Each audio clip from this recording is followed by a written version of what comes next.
Bonjour à tous.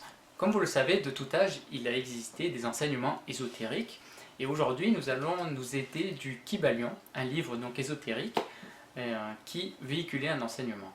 Et cet enseignement se rapproche beaucoup de celle de la Psy-Éso, ce pourquoi Serge apprécie beaucoup, et il va nous donner d'ailleurs des explications concernant les 7 principes. Nous allons donc faire une série de 7 vidéos qui correspondent aux 7 principes hermétiques. Serge et Karen, je vous laisse la parole. Bonjour à tous, on va démarrer aujourd'hui les 7 vidéos sur les 7 principes hermétiques. Aujourd'hui on va démarrer tout de suite avec la première vidéo et le premier principe qui est le principe de mentalisme. Le tout est esprit, l'univers est mental. Dans ce premier principe, nous voyons qu'il est dit que le tout est esprit en premier, et ensuite l'univers est mental. Alors le tout est esprit, ça veut dire quoi? Ça veut dire que toutes choses sont faites d'esprit. L'esprit serait à ce niveau-là, non pas uniquement l'esprit qui nous sert à penser, mais l'esprit dans le sens de particules lumineuses. Les scientifiques à notre époque on en déduit de leurs travaux que la matière n'était pas si solide et tangible que ça, et qu'en fait c'était de l'énergie qui était rassemblée. Or, les ésotéristes, et les hermétistes en particulier, disent depuis toujours, depuis des milliers d'années, ils disent que la matière est en fait de l'énergie concentrée, et plus spécifiquement de la lumière. Donc la matière est faite de lumière, de particules de lumière qui se regroupent et qui tournent autour d'un axe virtuel, de la lumière concentrée, et qui tournent autour d'un axe virtuel. Imaginez par exemple de la lumière qui, au lieu d'être diffuse, serait rassemblée en un point et tournerait sur elle-même avec la forme un petit peu de, je ne sais plus le nom exactement, mais quelque chose qui aurait un mouvement comme ça et un mouvement comme ça, un tore, je crois que ça s'appelle. En fait, c'est un mouvement assez complexe, mais on peut le voir avec la vue spirituelle, ou des fois avec la vue psychique, mais plutôt avec la vue spirituelle. On peut voir qu'une particule d'esprit est faite de lumière concentrée, rassemblée en un point, et qui tourne autour d'un axe virtuel, et qui rentre vers l'intérieur et qui ressort comme ça. Il y a une espèce de double mouvement. Bon. Donc si tout est fait d'esprit, et si la particule d'esprit est à la base de la matière, la particule d'esprit qui va former les électrons négatifs libres, qui va former les protons, les neutrons, les ceci, les cela, bon, voilà, en se combinant, elle va changer de polarité, et à la fin ça va donner, on va dire, l'atome. L'atome va donner les molécules, etc. Il va former des corps plus ou moins complexes.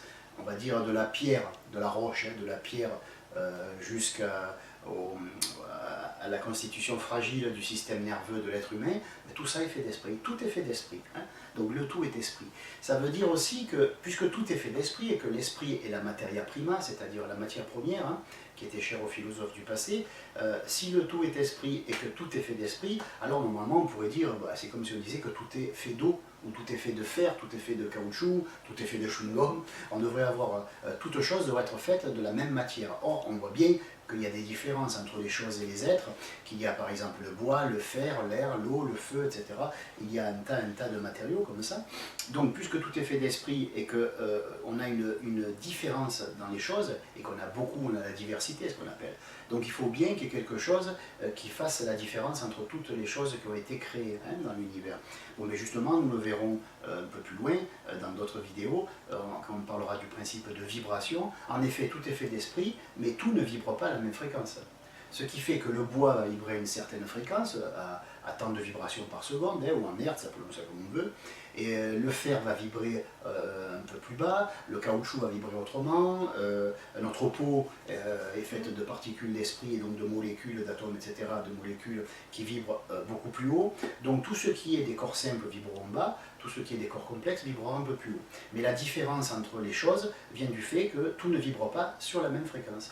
Alors, par exemple, il y a des vibrations qui commencent à quelques mouvements par seconde, 3-4 vibrations à la seconde, et après ça peut se terminer à des trillions et des trilliards de vibrations à la seconde. Il est clair que le bois vibre un peu mieux, un peu plus haut que le fer, que la pierre, parce qu'il est plus sophistiqué, il est vivant, on va dire. C'est sûr qu'une plante va vibrer un peu plus haut qu'un bout de charbon. Mais il faut savoir que ce qui différencie les choses, c'est justement la fréquence vibratoire, car nous le verrons mieux avec le principe de vibration. Donc la première partie, tout est fait d'esprit, nous indique que l'univers en son entier, toute chose, sont faites d'esprit. Et que cet esprit, en se combinant, va créer des corps simples, puis des corps complexes, de plus en plus complexes, que ces corps vont évoluer et vont permettre, comme nous le verrons plus tard, de donner un support à la conscience de l'être cosmique, à la conscience christique, appelons ça comme on veut, la conscience universelle. Cette conscience universelle, qui est là mais qui n'a pas de support de manifestation, va se servir de ces différents véhicules pour se manifester de plus en plus. Alors il est certain qu'un bout de bois n'offre pas à la conscience universelle un support de manifestation extraordinaire. Mais de notre côté, on voit chez les animaux, avec leur constitution complexe, que la conscience universelle commence à avoir un degré de manifestation intéressant. Et bien sûr, nous avons l'homme, même si nous ne sommes pas le sommet de la création, loin de là, nous avons l'homme qui permet déjà à la conscience de se manifester, de bouger, de parler, etc. Bon, voilà. Donc ça, c'est la première partie, le tout esprit. Et l'univers est mental, ça veut dire quoi? Alors, ça peut laisser arriver, parce qu'on se dit, bon, le tout est esprit, l'univers est mental. Déjà, en pensant esprit, on se dit, mais cet esprit, c'est le même qui nous sert à penser? Ben oui. L'esprit qui crée toute chose, la matière prima, la matière première de toute chose en univers, est la même chose que ce qui nous sert à penser. L'esprit qui nous sert à penser, l'esprit qui forme toute matière. Alors, donc c'est normal que quand on dit que l'univers est mental, la deuxième partie, on se dit, bon ben voilà qui explique tout.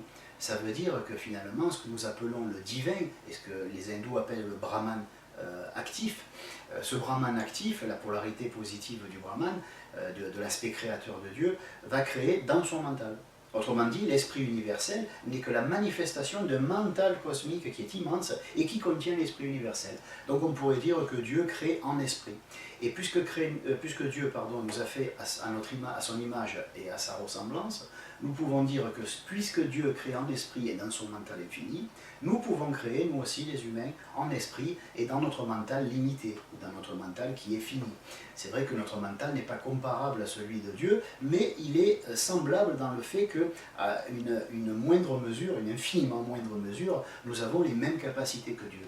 Donc, étudier notre façon de penser, c'est étudier la façon de penser de Dieu, et connaître la méthode pour créer divine, c'est connaître la méthode pour créer mentalement au niveau humain.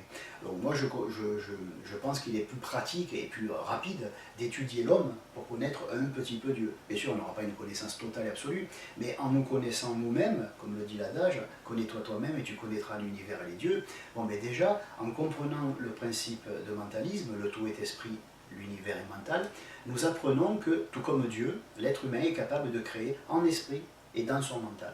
Évidemment, après il y a tout un processus, je vais créer, on va dire dans ma tête, s'il faut parler d'une manière vulgaire, je vais créer en esprit et dans mon mental, mais après il va falloir l'extérioriser. Et c'est là qu'il vient des techniques dites de précipitation, c'est-à-dire une fois qu'on a créé une chose en esprit et dans notre mental, ça vibre très haut, et il va falloir y faire descendre toutes les fréquences, du plan bouddhique, du plan causal, du plan mental, du plan astral, et le faire arriver au plan vital et éthérique. Et là, il y a extériorisation de ce que nous avons visualisé, imaginé, en esprit et dans notre mental. Voilà pour ce premier principe. Alors, si vous avez des questions, n'hésitez pas à nous les poser à l'adresse qui s'affiche en bas de l'écran. Merci et à bientôt.